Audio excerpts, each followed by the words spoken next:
crazy. You're too lucky. Man United, yeah. Arsenal Football Club, bamboozled. Both clubs victims of fraud.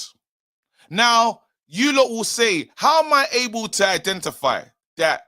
And someone will say, don't ever. Like, an Arsenal fan will watch this, and because of the hatred and the animosity between the two of us, they will miss the message, because maybe they might hate the messenger.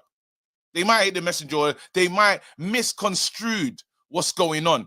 But you see me, yeah, in moments when it's dark, you lot know I go to my favorite shop, yeah? Heavy on the R in there as well.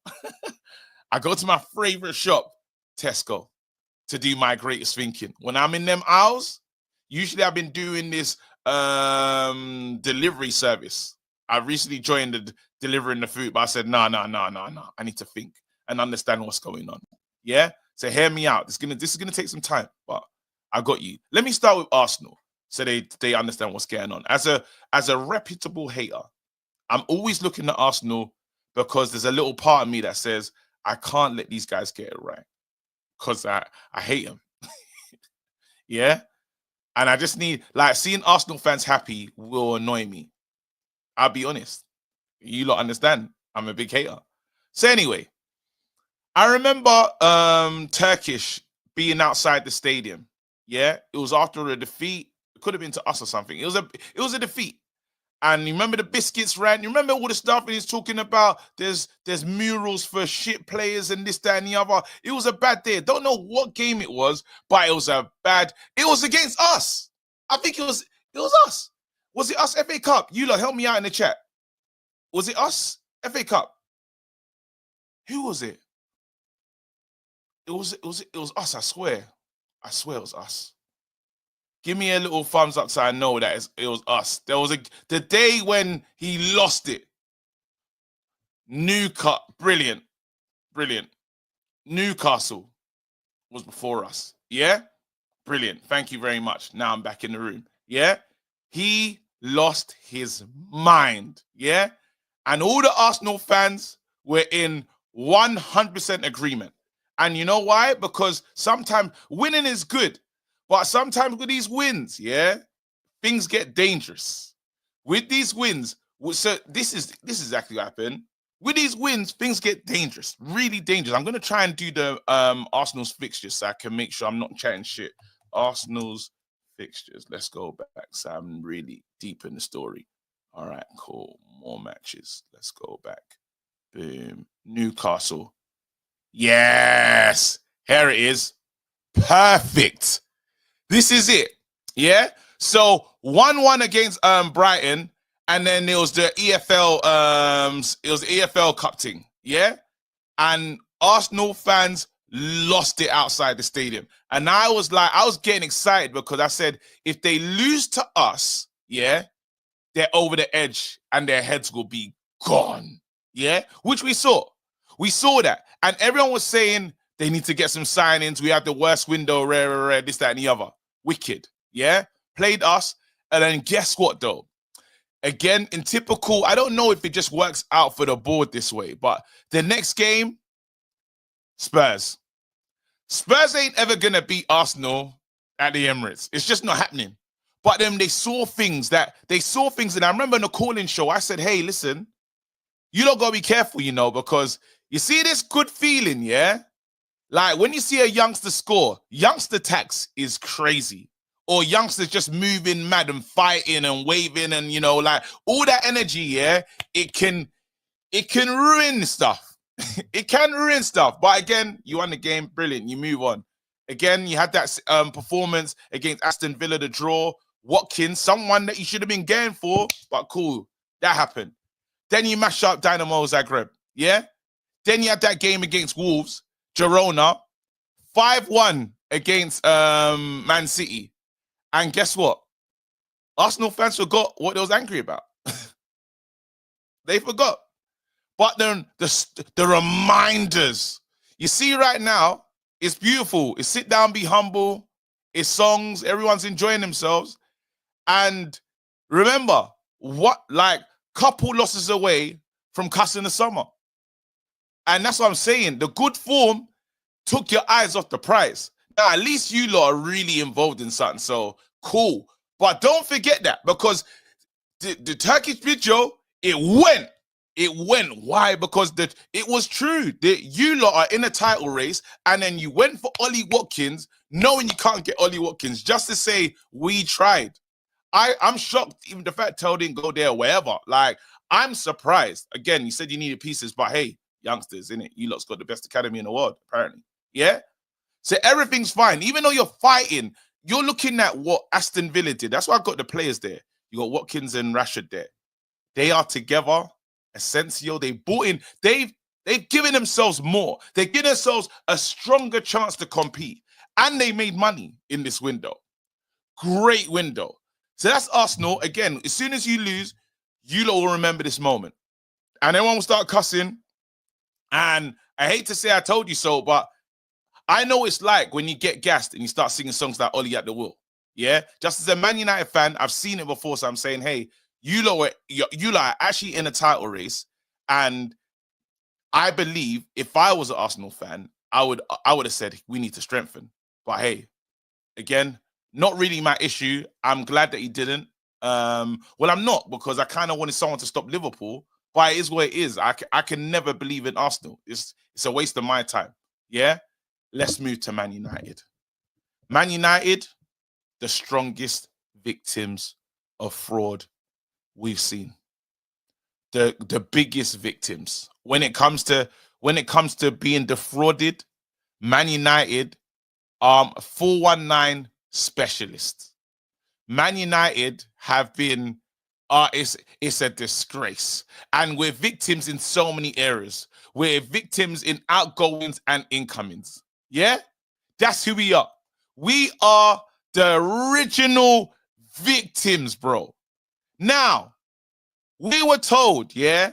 We were told from the start of the win, from going to get Ruben Amorim, we were told stuff like, yep, the club, like, we believe in this manager, we're gonna back this manager, give him the strongest, just the right energy. We were told, we were sold, we have the structure to be great in the market. We were sold all this. We were sold a dream. Man United was sold a dream. I'm telling you now, we said the Sinister Six. We're talking about Dan Ashworth, the project, the this, the that. Now, we're not going to make these signings that don't make sense. Ineos is at the helm. Red. You lot remember where it was. Yeah? Bought Zaxi.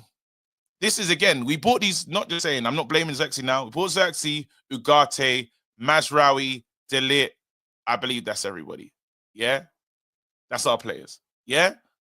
We realized we're going to change the system. Zaxi hasn't worked.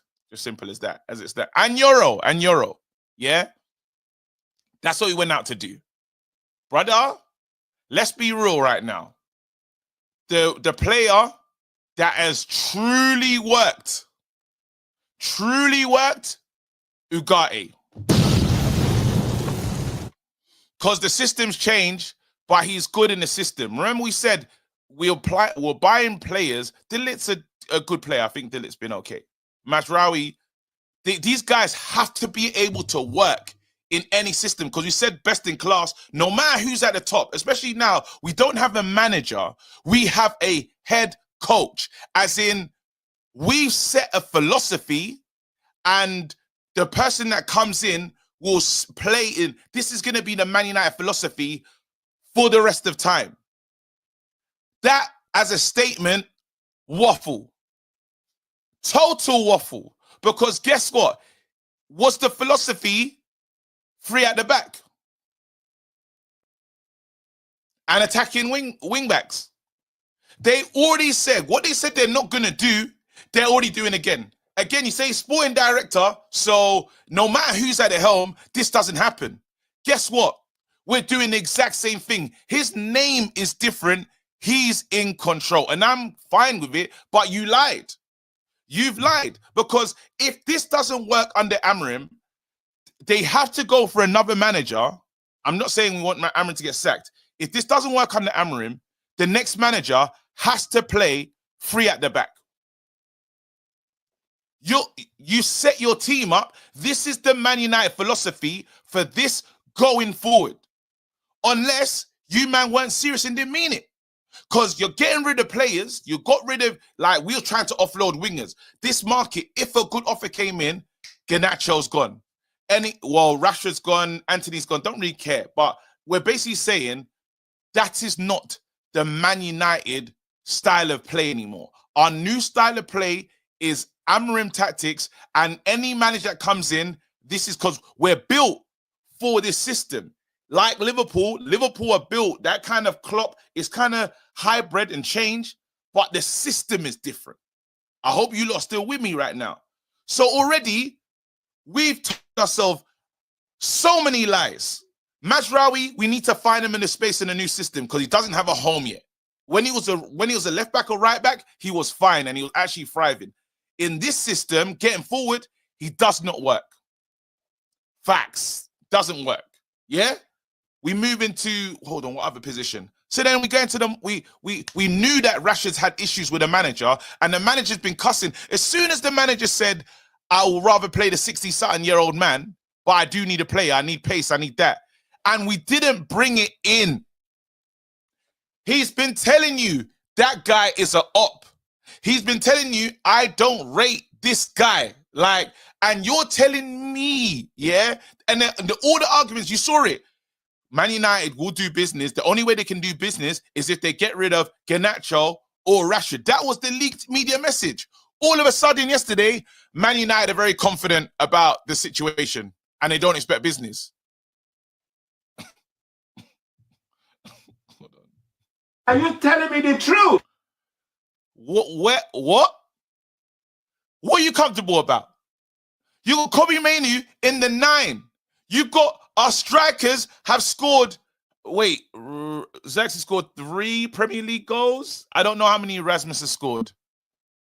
I don't know. I don't think they got 6 goals. I don't think they have 6 goals. I know Gavardio's got more goals than both of them. I know it. I just know that. I just have a feeling. And he's not that player. He is not a striker. He could be. If we bought Gavardio and said, big man, you're up front, I promise he does a better job. He does a better job. This guy does a better job. And they tried to convince us, best in class. No one. They don't need anything. That is fraud. That is fraud. We are comfortable. Why are you comfortable? Because I don't feel comfortable. I'm not comfortable at all, bro. What? If this is comfortable, bro, that's the person that's on the bus that smells. That's who we are. Whether you on the bus that smells and he can't smell it anymore. We're basically, you see, like NN's house, yeah, with the fire alarm. I'm telling you right now, NN can't hear it. He can't hear it, bro. It's just, he's become accustomed to it. This is what we are. What's that thing? I'm not afraid of the dark. I was born in the dark. We are that, bro. Bane FC, bro. They can't. How are you comfortable? We're getting moved to. We've lost 11 games this season. What do you mean you're comfortable? We got a minus goal difference. How are you comfortable? Rasmus Højlund and Xerxes are leading the line. And you're comfortable. Marcus Rashford, we strengthened Aston Villa. If I told you 6 years, I'm talking to you lot 6 years ago, or you know what? When did Rashid break onto the scene? Just imagine 2 years after Rashid breaks into the scene, I'm going to say in like 10, 8 years, 5 years time, we're going to sell Rashford. We're going to send Rashford to Villa on loan. Yeah. We're going to be 14th in the table. They are going to be in the next round of the Champions League. And we're going to help them compete for a Champions League. And we would have lost 11 games. Yeah, we're going to get touched by Bournemouth. Nottingham Forest, Crystal Palace. Yeah, everyone at home. Do you know what names you'll call me? Do you know what you'll call me? It won't even be, it'll be demonetized, the things you will say back to me. You'll tell me I'm the biggest, you'll cuss me.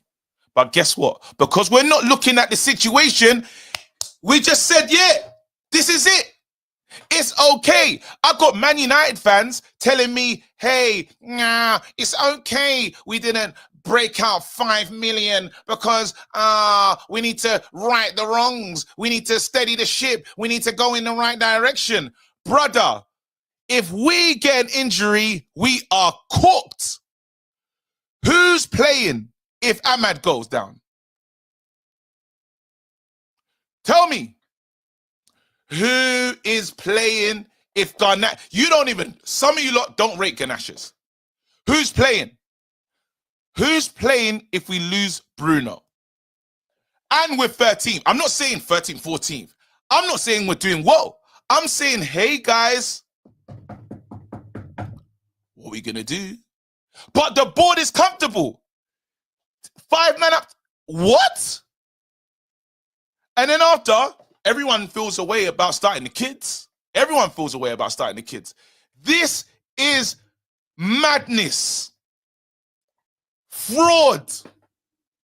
We might as well be the old lady that gives her bank details on the phone. Because we all sat here and said, and the club has done it. The club said, they wanted 5 million. And it was like, oh, yeah, no, we don't want that. What happens if Tel knocks us out of the... What happens if we play them lot and Tel knocks us out? And we need Europe, by the way. What happens? What happens if Tel's the difference? I remember Pep. Is it Pep versus Fergie? I remember saying Robin Van Persie was the difference. We've seen when a player's the difference. Man United, with the lack of goals we have and the lack of bodies, if someone gets injured, we are cooked. We're cooked. Not kind of cooked. We are done. Because you're going to bring another young kid in and say, hey, save us. How? Anyway, it's fine because everyone's comfortable and we're righting the wrongs. You pussy-os want to right the wrongs now. The wrongs have been wronging for so long, bro. Now, today, you decide, we need to be... Are you taking the piss? Are you lot taking the... You're taking the diabolicals, bro. You are. You're absolutely mugging everyone off. And then to add insult to injury, then they do the Dorgu, look who he just brought in. Brother, read the fucking room. Anyway, I told you, like, I'm not even saying, I'm not even gonna apologize for speaking on this platform. It's mine. I had to say that, bro. Sometimes I'll be just moving too thingy. And when I'm in this mode, yeah, you just have to leave me alone, bro. When I'm like this, and I'm not saying, I'm not as angry as I was yesterday. I'm just looking at how real this shit is, bro. This is it. And I say, KG, you've woken up now and you've seen what? Well, I'm awake. What?